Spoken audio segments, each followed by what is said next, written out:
Saudaraku yang terkasih, selamat pagi berkah dalam. Sudah kita memberi senyum hari ini, Jumat 18 Juni 2021. Kita awali permenungan kita dengan tanda kemenangan Kristus. Dalam nama Bapa dan Putra dan Roh Kudus. Amin.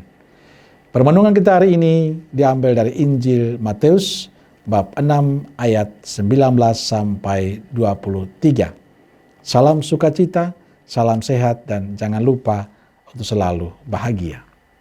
Saudaraku terkasih, dalam khotbahnya di bukit, Yesus kembali menegaskan satu hal penting untuk kita semua.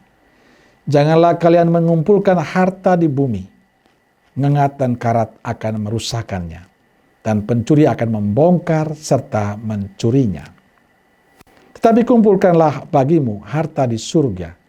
Di surga ngengat dan karat tidak merusakkannya, dan pencuri tidak membongkar serta mencurinya.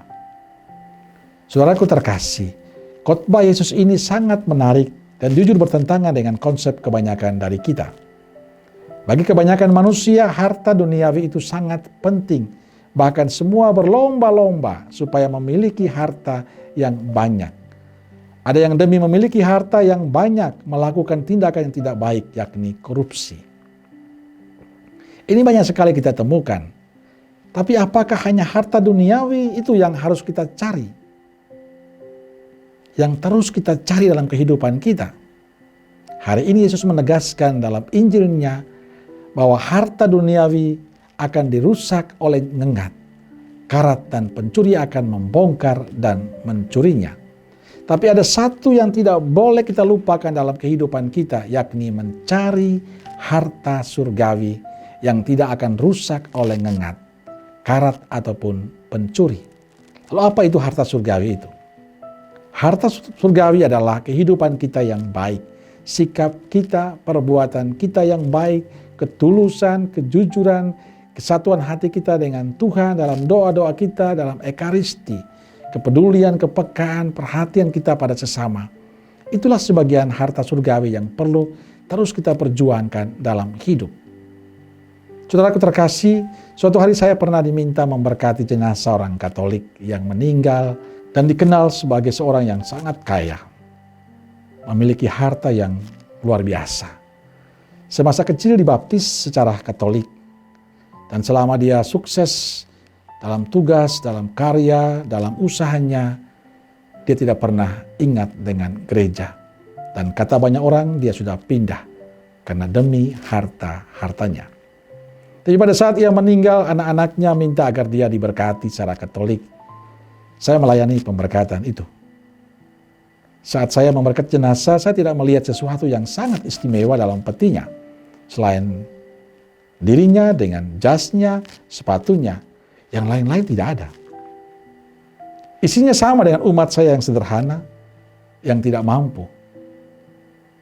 Semua kekayaan yang dikumpulkan selama hidup tidak dibawa. Semua yang dia cari, dia usahakan, bahkan meninggalkan Yesus, tidak pernah dia bawa. Lewat cerita kecil ini saya ingin mengatakan pada kita semua, bahwa menjadi kaya raya itu hak kita. Tapi jangan pernah melupakan Tuhan. Kita harus ingat semua yang kita punya tidak akan kita bawa mati. Semua akan selesai saat kita masih hidup. Tapi ingat, kekayaan hati akan selalu kita bawa sampai kapanpun.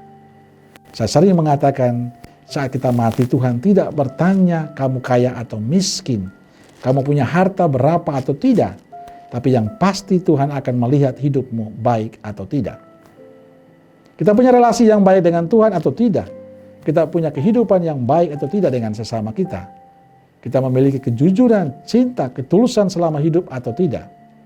Kita punya kepedulian, kepekaan pada sesama ataukah tidak.